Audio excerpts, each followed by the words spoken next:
Capítulo 19. Aventureiros. Como pessoas que desafiavam e limpavam masmorras e os muitos mistérios dentro delas, sua profissão era repleta de aventuras romantizadas. Entretanto, ao mesmo tempo, era um pau para toda a obra, realizando missões certificadas pela guilda, protegendo mercadores, matando feras perigosas e muito mais, em troca de recompensas. Agora, aqui está algo sobre eles. Entre as mais novas lendas urbanas que se espalham por Parnon, a capital de Elfrieden, há uma conhecida como o aventureiro que usa um kigurumi. Era dito que esse aventureiro usava um kigurumi, uma espécie de traje de peça única com 1,7 metros de altura. Sua arma era uma naginata, pendurada em suas costas. Ele tinha um corpo roliço, mas era capaz de se mover rapidamente e parecia ser muito talentoso. Não formou nenhum grupo, assumindo missões de subjugação de feras perigosas sozinho, mas, ocasionalmente, se houvesse um grupo em busca de membros temporários, se juntaria para dar uma volta pelas masmorras. A propósito, seu nome foi registrado na guilda como Pequeno Musashibo. Então, é você o aventureiro que está temporariamente se juntando ao nosso grupo? Perguntou um guerreiro em dúvida.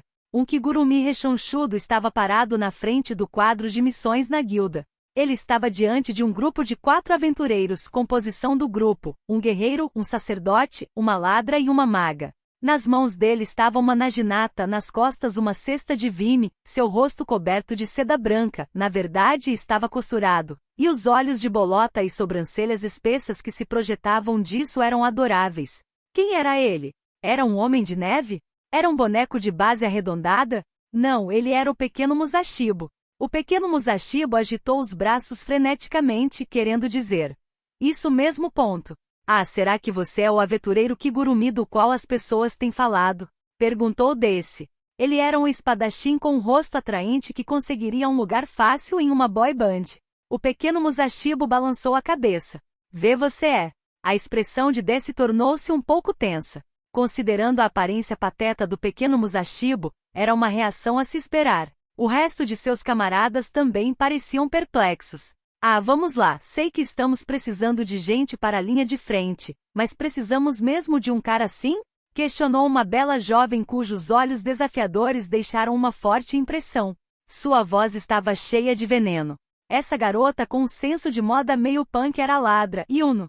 Uma aventureira da classe ladra, é claro, não uma ladra de verdade. Era um papel de suporte do grupo que detectava inimigos e desativava as armadilhas pela masmorra e também poderia lidar com combate corporal. O sacerdote de aparência gentil febral a repreendeu. Bem, a roupa dele pode ser idiota, mas tudo o que ouvi indica que é um aventureiro confiável. Não acho que deve haver algum problema. Hoje não vamos nos enfiar em nenhuma masmorra e a dificuldade, de qualquer forma, deve ser de nível iniciante. Seu papel como sacerdote também incluía o que as pessoas chamavam de curandeiro. Não indicava nenhum tipo de crença religiosa. Ah, claro, qual é o problema? E ele é meio fofou. Uma beldade iluminada e aérea, a maga Júlia, começou a se encostar no Pequeno Musashibo, apreciando a sua suavidade. O Pequeno Musashibo ficou um pouco irritado com isso. Com uma risada seca diante da cena, Desse estendeu a mão para ele. De qualquer forma, trabalhar com você por hoje será um prazer. O Pequeno Musashibo apertou a sua mão. Você não consegue falar. O Pequeno Musashibo balançou a cabeça. Desse ficou um momento sem dizer nada. Então explodiu. Ah, vamos lá, isso vai mesmo dar certo? Ninguém poderia responder essa pergunta. Com o Pequeno Musashibo se juntando a eles, o grupo seguiu para uma passagem subterrânea da capital. Esses túneis, pelo visto, foram originalmente criados para permitir que a família real fugisse no caso de algum ataque inimigo alcançar a capital. Por isso, para confundir os intrusos, as passagens foram construídas como um complexo labirinto com 3 níveis. Nesta ocasião, os aventureiros receberam uma missão pedindo por exploração das passagens subterrâneas e investigação das criaturas que nelas vivem, e, se possível, a remoção das mesmas. Como este país esteve livre da guerra e do caos desde o rei anterior, o rei Albert, a importância desses túneis havia diminuído e não recebiam mais os cuidados adequados. Como resultado, ratos gigantes e outras criaturas superdesenvolvidas logo fizeram seus ninhos neles. Com a situação dentro dos túneis assim, não seria impróprio se os chamasse de masmorras. Agora, aqui estava a coisa real sobre os túneis subterrâneos. Pelo visto, o rei recém-entronado queria reaproveitá-los e por isso colocou essa missão na guilda. Até que as passagens subterrâneas estivessem seguras e protegidas, qualquer número de pessoas seria bem-vinda para desafiá-las. A recompensa paga dependeria das criaturas caçadas. Era uma missão de baixo risco e baixa recompensa adequada para iniciantes. O grupo de aventureiros, agora com a adição do pequeno Musashibo, estava progredindo por esses túneis subterrâneos. No ar frio e úmido, uma Yuno irritada cutucou a cabeça dele. Ei, não deixem esse cara ficar na frente. Ele está bloqueando a minha linha de visão. Ter alguém da linha de frente na retaguarda seria desperdício, retrucou Desse. Lide com isso. Com Desse repreendendo-a, Yuno estalou a língua com desgosto. Foi então que aconteceu. Uma cobra gigante apareceu do nada diante dos aventureiros. A cobra tinha 10 metros de comprimento e era mais grossa que 2 braços juntos. Ela ergueu a cabeça, sibilando ameaçadoramente para os aventureiros. Na mesma hora Desse e o Musashibo se moveram. Nós cuidaremos da linha de frente. Todos os demais nos apoiem da retaguarda. O pequeno Musashibo fez um sinal de positivo. No momento seguinte, a cobra gigante atacou. Avançou em Desse. A partir daí, ela por algum motivo ignorou o pequeno Musashibo, tentando atacar apenas Desse. Espera, por que isso só avança em mim? Gemeu ele. O pequeno Musashibo ficou confuso. Deixe-me explicar. Como as cobras procuram as suas presas detectando o calor corporal, não conseguem detectar nada no pequeno Musashibo, já que se trata apenas de um kigurumi. Desse levou um tapa da cauda da cobra gigante e, embora tivesse conseguido bloquear com o escudo, perdeu o equilíbrio. Aproveitando a abertura, ela deslizou entre os dois, atacando as 3 pessoas que estavam mais atrás. A primeira a ser alvejada foi Yuno, que vinha atuando como apoio de médio alcance. Voa! Por que isso está ignorando aquele kigurumi e vindo até mim? Eu não suporto cobras. Parecia que o repentino ataque da cobra havia feito as pernas de Yuno fraquejarem. Com ela caindo de bunda e incapaz de se mover, a cobra abriu bem a boca e foi até Yuno. Naquele momento, justo quando ela tinha certeza de que morreria. Slash! Quando a cobra estava prestes a cravar as presas em Yuno, o pequeno Musashibo usou sua naginata para cortá-la em duas. Com um corte bem no meio, separando cabeça de cauda, as 2 metades da cobra continuaram se debatendo por um tempo até que finalmente pararam. O pequeno Musashibo balançou a sua naginata para limpar o sangue dela. Tendo recuperado seus sentidos, Yuno timidamente falou. Obrigada. O pequeno Musashibo fez um sinal de positivo com o polegar e deu um tapinha na cabeça dela. Quando ela viu que ele não se gabava, mas sim mostrava preocupação, levou a mão ao peito. Ela devia ter ficado terrivelmente assustada, pensou, já que seu coração estava, por algum motivo desconhecido, disparado. Ele é um esquisitão, mas parece que não é um cara mau. Tendo reavaliado sua opinião a respeito do homem, Yuno seguiu atrás do resto do grupo. O grupo continuou a exploração. Quando chegaram ao segundo nível, os ataques das criaturas gigantes se tornaram bem mais intensos. Agora não estavam mais enfrentando apenas inimigos individuais, alguns atacavam em bandos. O pequeno Musashibo abateu uma revoada de morcegos gigantes com um ataque em redemoinho. Ah, você é muito bom. O pequeno Musashibo fez um sinal de positivo para Desse. HM. Ei, parceiro. O pequeno Musashibo inclinou a cabeça para o lado, como se dissesse, o quê? Tem um monte de morceguinhos pendurados nas suas costas, sabe? Disse Desse. O pequeno Musashibo se debateu. Viz. Aqui, vou espantar eles para você, falou ele. Deixe-me explicar. O pequeno Musashibo não sentia dor e, portanto, não percebeu que estava sendo mordido. Alguns minutos depois, Slish, Splash. O pequeno Musashibo havia caído em um buraco cheio de água e estava se debatendo. Slish, Splash. Depressa, ajudem-me, apelava aos membros do grupo. A visão fez Júlia e Febral se sentirem aquecidos e confusos por dentro. Parece que ele está brincando, disse ela. Parece, concordou Febral. Ei, vamos nos apressar e ajudá-lo, disse Yuno. Vamos lá, você também. Agarrem ele. Yuno estendeu a mão, puxando o pequeno Musashibo para cima. Tendo sido resgatado, ele fez várias reverências a ela. Muito obrigado. Nunca esquecerei a sua bondade, estava dizendo. Vê, você não precisa me agradecer, gaguejou Yuno. Eu te devia por antes. E é natural que os camaradas ajudem uns aos outros. Você está disposta a me reconhecer como um camarada? Ele foi dominado pela emoção. Tanto faz. Venha, vamos logo. Ah, espere por mim. Ele seguiu Yuno. Os passos lentos e leves do pequeno Musashibo desapareceram na distância. Os membros restantes do grupo ficaram pasmos. Yuno, ela estava conversando com aquele Kigurumi? Perguntou Desse. Era isso que me parecia, assentiu Febral. Mas o Kigurumi não falou nada. Julia soltou uma risadinha. Se ela estava, pode ter sido o poder do amor. Amor? A resposta simultânea dos dois homens ecoou pelo túnel escuro. Algumas horas depois, os aventureiros finalmente alcançaram o terceiro nível. Isso talvez tivesse sido construído para ser espaçoso, já que os tetos pareciam ter uns 20 metros de altura e os caminhos eram largos. Este terceiro nível era o mais baixo entre todas as passagens subterrâneas. Embora tenham aparecido alguns pequenos contratempos pelo caminho, o progresso não foi nada senão suave. Isso não é nem desafio, disse Yuno. Posso entender porque disseram que era de nível iniciante. O pequeno Musashibo inclinou a cabeça como se dissesse, sério? Sabe, estamos acostumados com os monstros de masmorras, explicou Yuno. Não importa quão ferozes sejam, não vamos ser derrotados por alguns animais. Ele olhou para ela como se dissesse, você diz isso, mas estava com muito medo daquela cobra. Ah, aquela não conta. Todo mundo tem medo de alguma coisa. Explodiu ela. Ele encolheu os ombros como se dissesse, claro, entendi. Ei, se quer dizer algo, diga logo. Resmungou Yuno. Se eu ficar séria. O resto do grupo ficou pasmo enquanto os dois discutiam por todo o túnel subterrâneo. Embora Yuno fosse a única falando.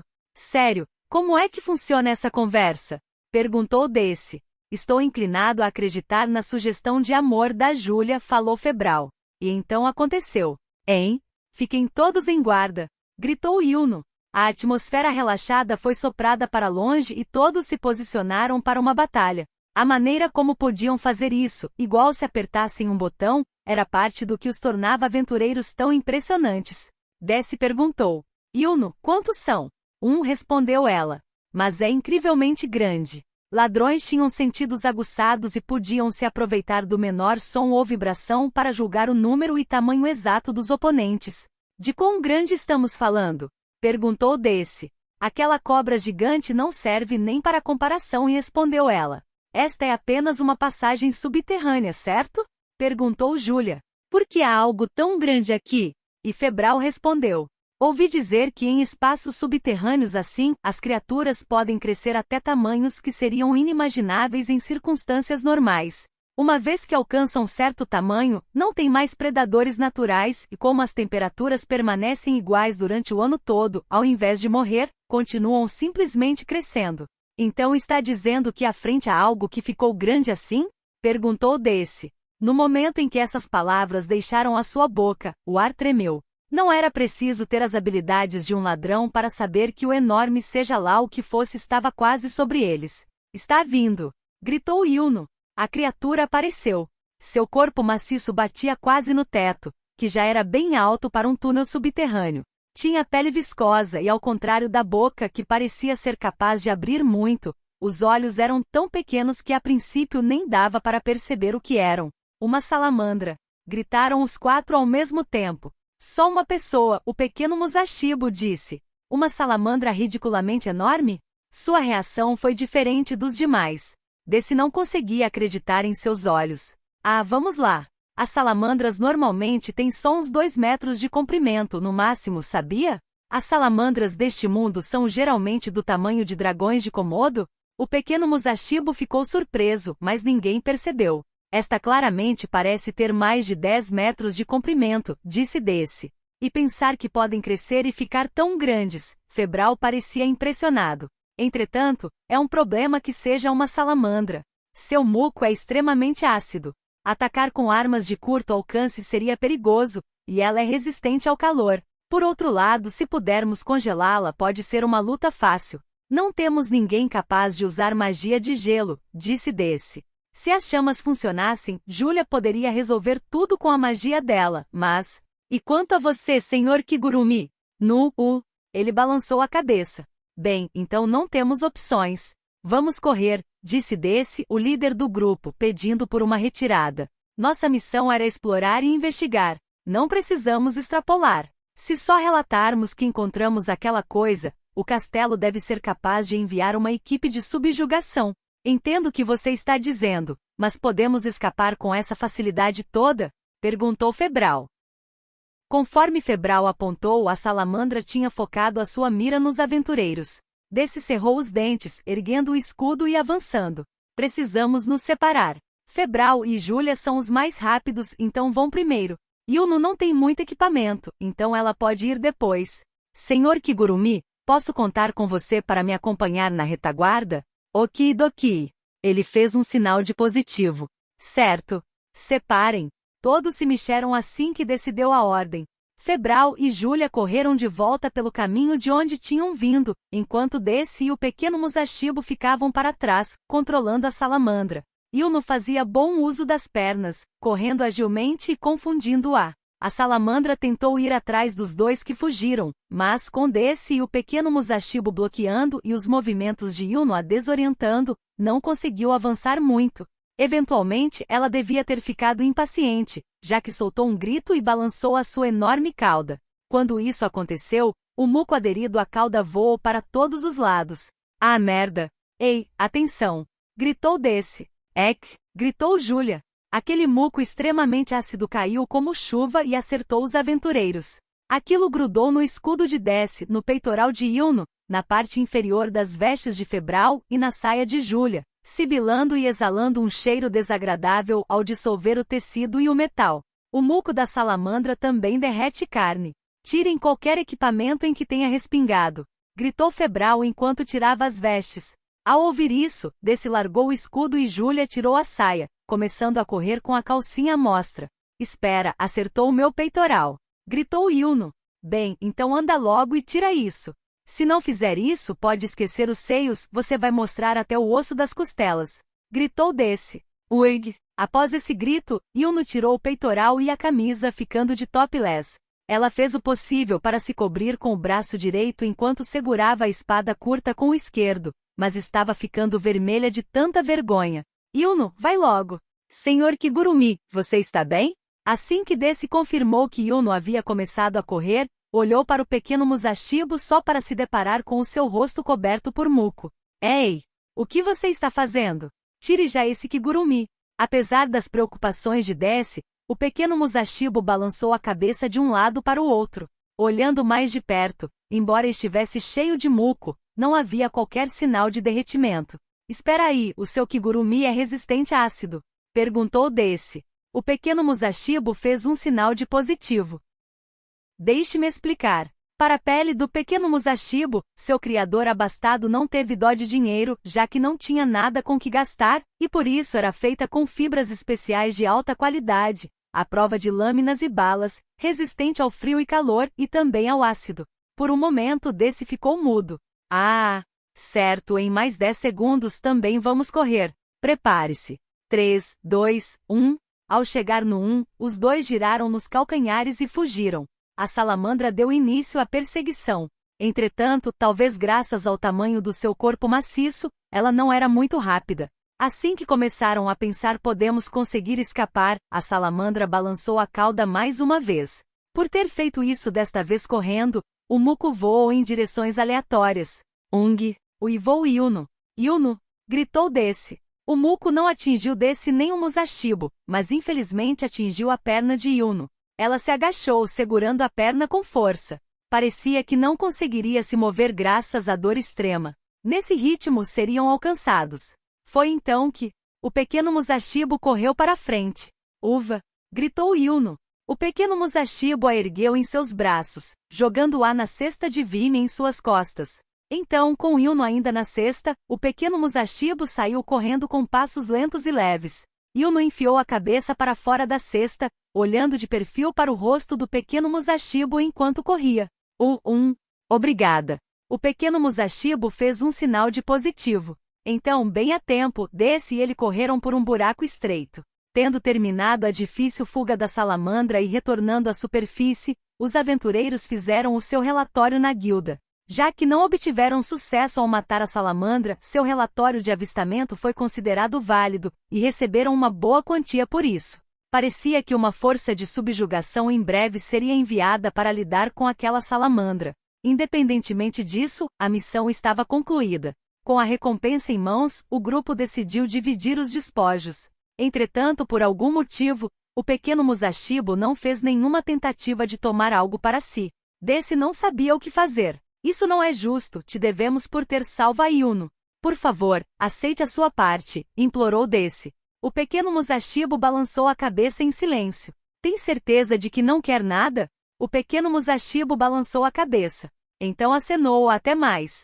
O pequeno Musashibo se afastou do grupo com passos lentos e calmos. Julia e Yuno, que já tinham se trocado, viram aquele homem partir com olhares perplexos. Me pergunto, o que aquela pessoa é? Perguntou Julia. Não me pergunte, disse Yuno. Aquilo era mesmo uma pessoa? Aposto que devia ter uma fada dentro, brincou Julia. Duvido, disse Yuno. Mas se houvesse. Tenho certeza de que era uma boa fada, pensou Yuno. O pequeno Musashibo partiu, deixando para trás apenas um mistério. A maga estava correta e era ele uma fada? E assim, nasceu outra lenda urbana na capital. Dentro do grande banheiro coletivo do Castelo Parnon. Ali estava o torso de um pequeno Musashibo de grande porte mergulhado em uma banheira, Soma, que lavava o ácido e a lama, e Licia, que o observava com uma expressão fria no olhar. É só a minha imaginação ou ficou ainda maior desde a última vez que eu vi? Demandou ela. Aquele era um protótipo, explicou Soma. Usei como modelo quando enviei o pedido de trabalho aos artesãos da cidade Castelo. Ah! Não me diga que o aventureiro Kigurumi de quem estão falando por toda a cidade é. Sim, provavelmente é esse cara. Espera, Alicia. Qual é o motivo para o olhar assustador? Primeiro o manequim, agora isso. Você está tentando convencer as pessoas de que Par não é a capital demoníaca? Gritou ela. Ou, isso machuca. Espera, voa. Quando Licia jogou um balde nele, Soma acabou mergulhando, ainda vestido no banho de água fria. Enquanto na água pensou em tudo pelo que o pequeno Musashibo tinha passado. Eu nunca teria imaginado que houvesse uma criatura gigante como aquela sob a capital. Estou feliz por termos conseguido encontrá-lo antes que os relatórios de danos começassem a chegar, mas coloquei Yuno e seus amigos em perigo. Ele havia sido otimista ao assumir que mesmo os aventureiros novatos deveriam ser capazes de lidar com os animais selvagens que viviam lá, então se confundiu e definiu o nível de dificuldade como muito baixo. Isso quase resultou na morte desnecessária de aventureiros em uma missão que ele mesmo havia criado. A razão para no final não ter aceito uma recompensa foi por sentir que era o mínimo que poderia fazer depois dos problemas que causou a todos. Embora o maior dos motivos fosse porque seria errado aceitar a recompensa de uma missão que ele mesmo propôs. Apesar de tudo, tenho que refletir a respeito do que aconteceu hoje. Mas, obrigada, disse Yuno. Quando ele se lembrou de seu rosto enquanto ela timidamente agradecia ao pequeno Musashibo que a carregava, os cantos da boca de Soma, claro, se ergueram um pouco. A aventura em si foi divertida. Espero ter a chance de fazer isso de novo. Foi isso que Soma pensou enquanto se sentava encharcado na água suja. Obrigado por assistir, siga-nos nas redes sociais abaixo, e também estamos no Spotify também agora. Curte e compartilha com os amigos, nos ajude a crescer. Agradecemos você por nos acompanhar nessa mágica jornada. Até a próxima!